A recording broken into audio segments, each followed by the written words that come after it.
Racking రెనటాస్ ఇది ఇంత ఏపుగా పెరగడానికి గ్రాన్యుల్ వేసినాం. దీని అభివృద్ధికి కారణం ఇది గ్రాన్యువలే. రైతు సోదరులు కూడా ఇది వాడుకొని ఇట్లా అత్యధిక దిగుబడి పొందాలని మనసారా కోరుకుంటున్నాను. ఇదివరకు కూడా తెంపాము, కాకపోతే ఇంత సైజు రాలేదు. ఇది మేము కానకుండా ఉండేసరికి ఆ చెట్ల నుండి ఆ చెట్ల సాటుకుండి ఇంత ఏపుగా పెరిగింది. ఇంత సైజు ఉండేటప్పుడే ఇది వరకు తెప్పేవాళ్ళం.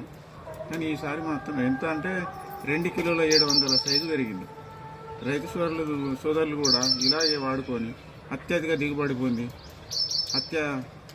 అధిక లాభం చేకూరుస్తుంది. ఇది వేసుకునేది ఉంటే రైతులు ఏదైనా వరికి కానీ, మిర్చికి కానీ, పత్తికి కానీ, ప్రతి ఒక్క దానికైనా కానీ చెట్ల దిగుబడి కూడా ఇది మామిడికాయలు కానీ, జామకాయలు కానీ, ప్రతి ఒక్క ఫలాలను ఇచ్చే చెట్లకు కూడా ఒక్కొక్క అంటే చెట్టు సైజుని బట్టి 1/4 కిలో వేసుకోవచ్చు, 200 వేసుకోవచ్చు.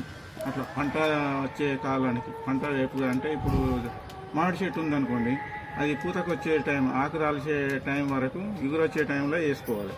అప్పుడు పంట కూడా బాగా వస్తుంది, పూత వస్తుంది, కాత వస్తుంది, కాత సైజు కూడా ఎక్కువ వస్తుంది. అందుకని రైతు సోదరులు ఇది గమనించి అందరూ వేసుకొని వినియోగించి అత్యధిక దిగుబడి పొందాలని మనస్ఫూర్తిగా రైతన్నలను కోరుకుంటున్నాను.